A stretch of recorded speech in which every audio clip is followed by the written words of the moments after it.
Hey guys, for today's video, we are doing something that is long overdue. Today we are going to be painting some CDs.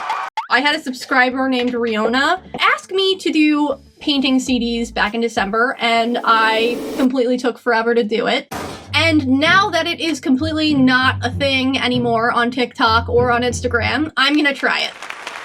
Okay, so we have our cylindric container of CDs. These are very shiny. I guess all CDs are. They're almost mesmerizing. Look at that rainbow. And I'm spinning it on my finger. 3 on my finger. Now I'm playing a guessing game. Which one is it? Which one has the squishy under it? And I'm choosing, nope, the middle one. It is a cupcake. Magic. I felt it was important to show you just how many colors are in this shiny rainbow. I feel like this is bad for my camera. There I am.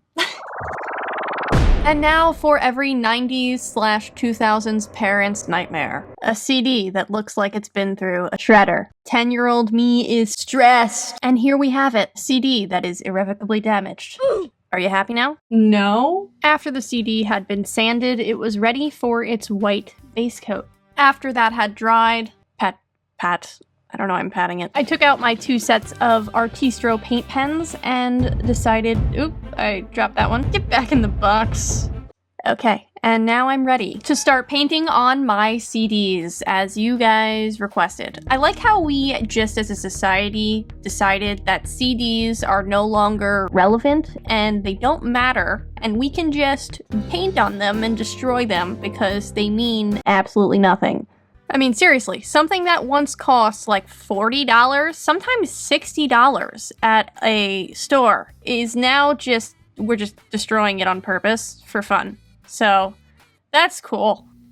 Anyway, as I'm sure you can probably tell at this point, I decided to really make use of the circular shape and paint the all too predictable donut. A CD is a circle, and I don't know how we can look at that and truthfully say the first thing we didn't think of was a donut. So I had to paint the donut, and I won't apologize for it. These paint pens do offer a very wide range of colors, but the one color they don't actually have, at least in the pack that I have, is a good donut dough color. So I did have to mix together the orange and the beige to try to get a donut color. I don't know, it's a little blotchy in some places. The whole piece was looking a little flat, so I decided to make it very exaggerated and outline everything in black. I also outlined the outer circle for the CD in black. I added a lighter brown color to the top part for some shading. It looks darker than it is, but when it dries, it turned out much lighter. After adding the shading, I also went back with my black paint pen and just outlined any of the lines that had been covered up. I added some white highlights around the donut, and then of course I had to add sprinkles. I tried to make the sprinkles smaller towards the middle of the circle and bigger towards the outside because I was trying to make it look three-dimensional. I don't know if that was achieved. And then I also took my black paint pen and gave a shadow to each individual sprinkle.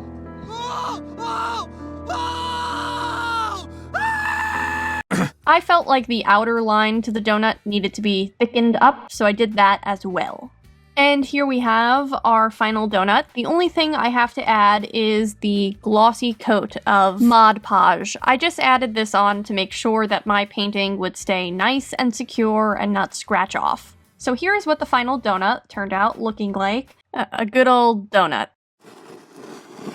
Alright, let's move on to the next scraping fiasco. But first, I must show you my CD collection from when I was little. So I have a bunch of CDs, and I think it's interesting because people actually, including myself, used to write on top of CDs to mark what was actually stored in them. And then I also have a couple of CDs where I would draw my little figures. I called them the Mr. Blob.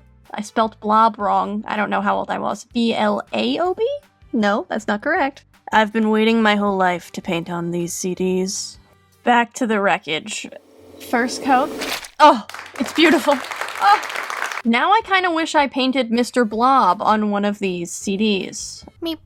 I didn't. I did paint Mr. Blob a while ago on one of my outlet covers. For some reason, when I was little, I just really liked to draw those characters everywhere, all over my notebooks and my CDs. For the background of this CD, I decided to finger paint occasionally, but I was painting just like waves of different shades of blue and white, and that is because this is actually going to be the background to a water-themed CD. After I finished coloring the blue parts in, I also went back in with a white pen and just covered up anything that was showing some blue paint on it or I could see through to the CD. Here comes my minor mistake. I thought the blue background had dried totally, so when I started finger painting, I realized that the blue was not dry. Oh my god! I had to go over this pink again with a second coat. Once that had totally dried, I was ready to add the details for this starfish. So the basic idea for this piece is that this is a starfish, yes, and it's stuck to the glass of a fish tank, and you're like looking into the fish tank.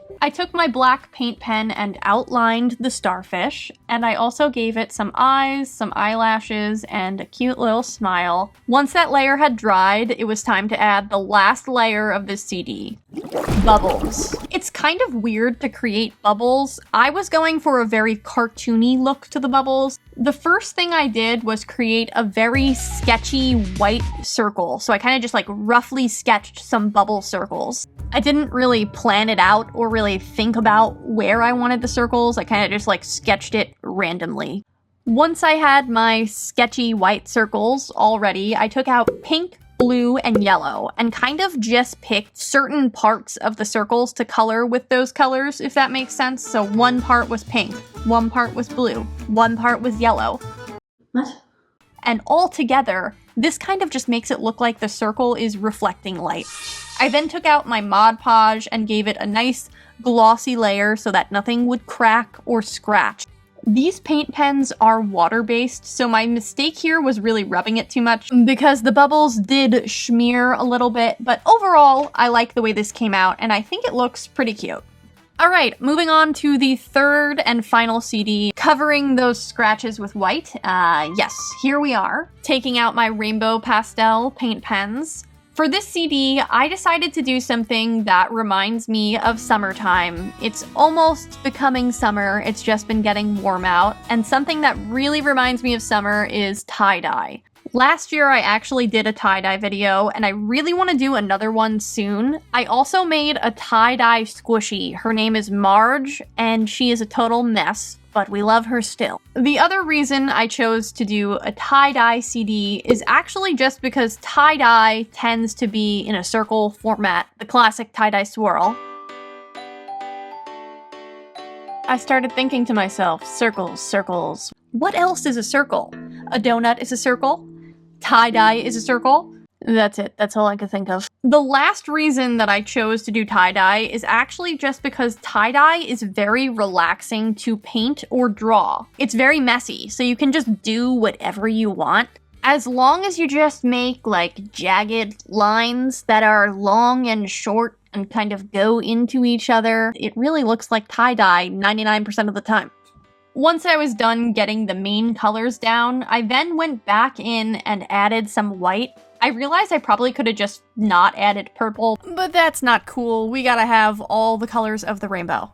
To add the white, I did the same process at first, but then I went from the center of the CD and added some of those streaks that are bigger and go over all of the colors. I think that really is what makes it look like tie-dye. I then took the metallic silver and added my signature, and I also took out my Mod Podge and gave it a nice glossy layer just to lock in all of the colors. And here are all three of the CDs that I painted for this video: the donut, the starfish, and the tie-dye. I have to say, I had so much fun painting these CDs. It was so hard, like almost impossible to pick only 3 ideas. I have so many more ideas that I think I just need to do. So I think I might do this again. Thank you guys so much for watching. If you want to check out my other painting on things videos, I have it linked there. I also do squishy makeovers and create this book if you want to check those out. Otherwise, I'll see you guys next week for another video. Bye!